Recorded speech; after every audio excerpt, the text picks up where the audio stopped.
From little things, big things grow.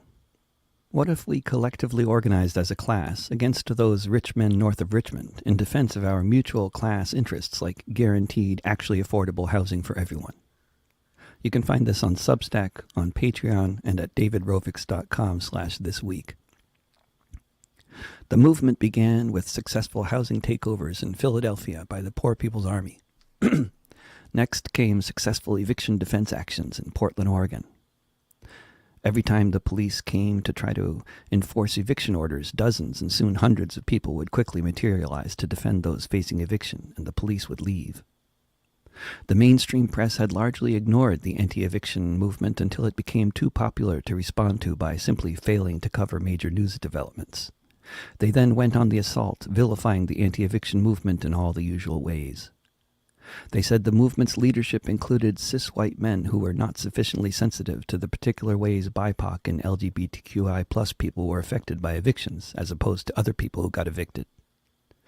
They accused the movement of being a racist movement for not prioritizing which people facing eviction get defended, because the movement had a policy of defending anyone who asked for help, regardless of the color of their skin or their political beliefs or anything else, other than that they were tenants facing eviction because they couldn't pay the rent. They accused the movement of dog-whistle anti-Semitism for providing too much space for criticism of Jewish billionaire real estate capitalists rather than Christian billionaire real estate capitalists. When these forms of slander weren't having the desired effect, the press, their allied intelligence agencies, police undercover units, and brainwashed followers among the Twitterati began to identify as many individual members of the anti-eviction squads as they could, researching their social media history and calling them out for any supposedly racist, sexist, transphobic, and or anti-Semitic posts they ever liked or shared since 2006 or so. But by this time, most people had wised up to this kind of divide-and-conquer fake wokery, and they rejected the accusations without even needing to think about them much, because everyone had Facebook accounts, and they had all lived through 2020 and seen it all before. The people persisted, and the movement grew. Soon, the state of Oregon instituted a temporary ban on evictions. The landlord lobby was outraged and poured money into electoral campaigns to find as many pro-landlord, BIPOC, LGBTQI+ politicians to represent the interests of the ruling class that they could. But the movement by this time was not impressed with the skin color, national origin, or sexual orientation of their politicians, since most people by then had figured out that this was all a bunch of tokenistic nonsense that had nothing to do with defeating the real estate-driven capitalist insanity that was rapidly impoverishing most of the nation. So despite the constant attacks from the press, from the landlord lobby, and from the pro-landlord liberal homeowners pretending to be motivated by anti-racism or trans-liberation, the movement to abolish evictions persisted and grew. Out of the temporary ban on evictions came a statewide referendum on guaranteeing housing for all residents, introducing a policy modeled after Portugal's basic housing law that landlords who wanted to evict a tenant had to work that out with the state, which was now responsible for either covering the rent, working with the landlord to set a more reasonable charge for rent, or finding comparable alternative housing for any tenant facing eviction. Despite the ongoing constant barrage of negative press and efforts at character assassination of everyone involved with the movement that had so much success in tackling the housing crisis in Oregon began to catch on across the USA and in other countries as well. Soon, tens of millions of households that had been living in poverty, existing hand-to-mouth, and constantly facing the prospect of imminent homelessness, could collectively breathe deeply for the first time and sleep well through the night, as could their children, confident they'd still have a home in the morning. This is all fantasy, of course, at least after the first sentence. But it's a potentially realistic one, given the actual history of human civilization. Scenarios like the one I've described above have happened before, very much like the way I describe it. Though mostly in times prior to the existence of Facebook or terms like BIPOC or LGBTQI+, there were other institutions that played the role of Facebook and its algorithms do, like tabloid media and the FBI, and other accusations to be made to sully someone's character, with acronyms once as familiar as BIPOC and LGBTQI+ are today, such as Comintern and HUAC. The promotion of culture war issues and political polarization, along with social media algorithms and the well-documented widespread activities of undercover police provocateurs, have succeeded in undermining many social movements as well as schools of thought. The role of these forces has often been to nip such movements in the bud before ever needing to step up their game to attack a movement that has gotten big. The atmosphere created by our new media/social media landscape is a tremendously stifling one. But now is not a time to be stifled, as the earth burns and the capitalist solution to the housing crisis is cutting down forests and building more unaffordable mansions in the suburbs while millions more people are evicted with each passing year and forced to live in vehicles or tents in Portland and other cities across the country. There are many unprecedented things happening these days. A former president got a mugshot. That's unprecedented, and it's all over the news. The heat wave we're experiencing and the fires burning up Canada and so many other parts of the world are unprecedented, and big news as well. Also unprecedented are the numbers of people living on the streets, the numbers of households being evicted, and the rise in the cost of housing, but these things get very little press. Even more so with demonstrations or other actions having to do with the movement for housing as a guaranteed right. Where's the press? They're not being assigned by the big businesses that own their publications and TV outlets to cover these things. It's not in the interests of whichever of the two parties whose capitalist propaganda they are amplifying. Much better to cover the latest pro- or anti-abortion protest, the latest protest for or against drag shows at libraries, or the latest protest for or against banning a celebrity from Twitter. Keep the focus on the culture wars, not on the fact that 1% of the population owns the overwhelming majority of the wealth and the land in our country. Don't look at the wizard behind the curtain. Don't talk about the elephant in the living room, or the elephant squeezing into the front seat of the car your neighbor is living in. Focus on the culture wars. In such an atmosphere, it would be easy to believe that there is very little interest in society in the housing crisis that is affecting most of us so deeply, which transcends all lines, other than that most fundamental one in a capitalist society, that one that is numerically impossible to compete with in terms of how much it affects us all: class. Yes, in fact, you would think that the class divisions in our society are not of interest to most people, given what may be accurately characterized as the relative silence of the mass media on what is easily one of the most pressing issues of our times: where we have to live, how often we're forced to move, and whether we can afford to live anywhere. But we get little indications now and then about how much class matters to regular people. Indications like the fact that the #1 hit song on the charts right now is all about that: Rich Men North of Richmond. Yes, the song was amplified by outlets like Fox, which contributed to its success, but this viral sensation is not merely the result of the song getting attention in the media. It's too big for that. If you walk around and keep your ears open, it's not hard to hear lots of people talking about the cost of living, and especially the cost of housing.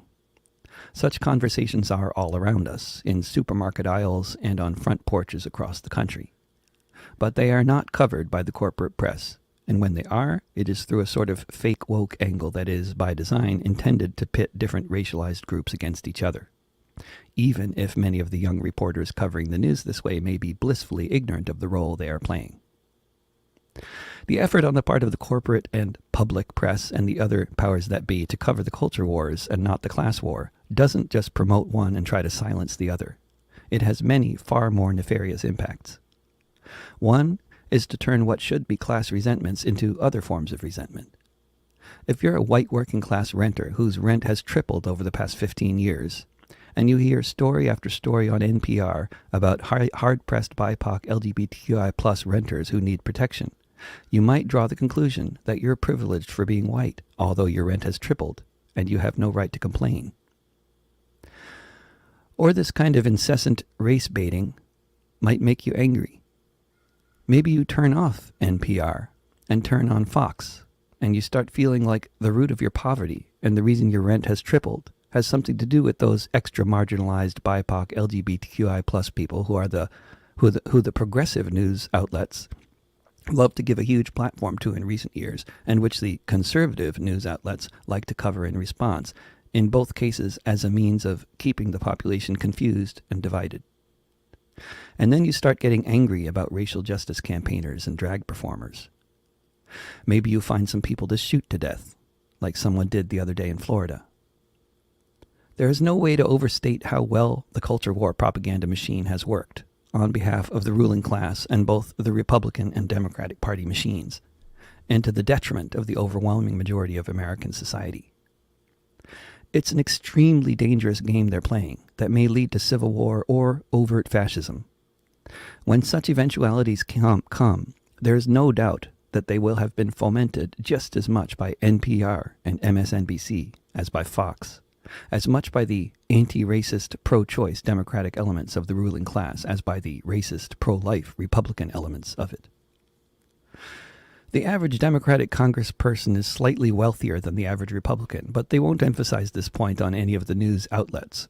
It's not in the interests of the ruling class to dwell on how rich most members of Congress in either party are, how much property they own, and especially not how much property their corporate donors own and rent out at rates that are consistently creating more and more billionaires, far more than ever before, while 1 in 4 people in the U.S. is living in a form of poverty that is extreme by the standards of most other wealthy nations, and even by the standards of many poor ones.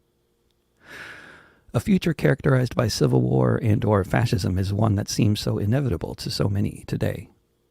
But there is an alternative future, and it could easily be the one outlined at the beginning of this missive. The title of this piece comes from a song that everyone knows in Australia, which was written to remember the Gurindji strike in the 1960s and 70s, which ultimately resulted in a fairly massive victory, with the Gurindji people of Australia getting a whole lot of their stolen land back. The strike involved 200 workers. With smaller numbers than that, in 2020, we stopped a family from being kicked out of their home in North Portland, Oregon. With smaller numbers than that, the Poor People's Army in Philadelphia last week just stopped an eviction from happening. It won't get media attention whether we win or lose. Our existence won't be validated or celebrated by them. Instead, we will be vilified in every way imaginable, and in many ways no one would have even imagined. But the history of our world shows that the most impressive social movements did not require praise by the corporate media, or even promotion or vilification by the corporate media in order to grow, in order for the movement to create its own media, or to develop a widespread culture of resistance and solidarity, or in order to win. The biggest obstacle to such a movement forming is not necessarily the incessant divide and conquer propaganda. The biggest obstacle to a movement like this growing and sustaining itself is not necessarily the police brutality, the provocateurs, the intelligence agencies' COINTELPRO-style activities, or their disinformation campaigns, although those are all major problems to contend with. The biggest obstacle is hope.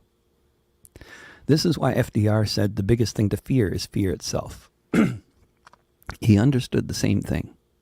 The confidence of an army or of a people, or at least as important as how well trained or well armed or well supplied the troops are. He knew this well, as do all competent leaders of any kind. Confidence and hope is necessary in order to even begin to fight, unless you're busy trying to organize a successful retreat. And confidence is born of optimism. Optimism in the possibility that by engaging in a certain tactic, you stand a good chance of winning.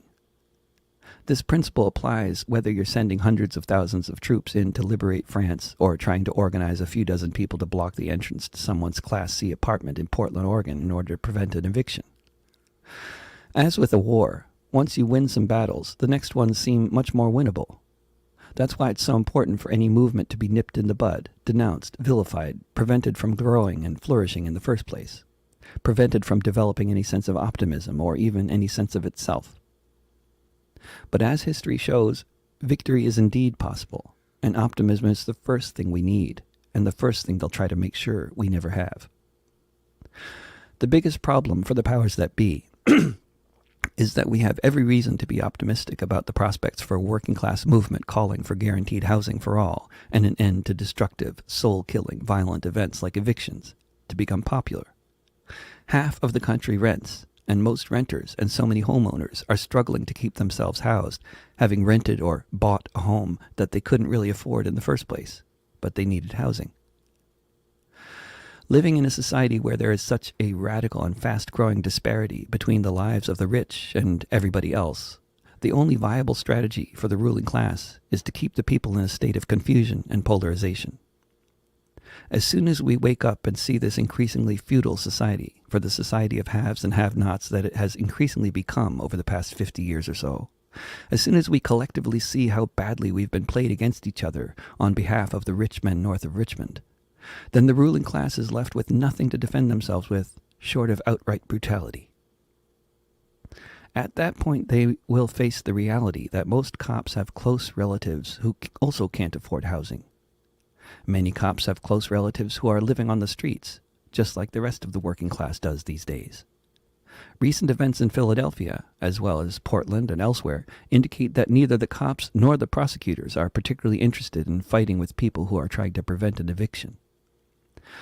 One more indication of the desperation of the housing crisis these days are the rising number of cases across the country along the lines of what happened a few weeks ago in Tigard, Oregon, when a young man shot at the police who were coming to evict him and was then either killed by the police or killed himself, found dead in his bathtub. Just looking at the long series of Class C apartments this young man had lived in over the course of his life prior to his last stand at yet another such apartment complex in Tigard, tells his story with bitter eloquence. When he first moved out of his parents' place, he was paying a few $100s a month. By the time he got evicted for the last time, he was paying thousands, just to stay housed in the same sort of moldy shithole. There is an alternative to suicide by cop or living in a tent, but it requires collective action, the knowledge that collective action can indeed change everything, and the optimism that such collective action is indeed possible to organize.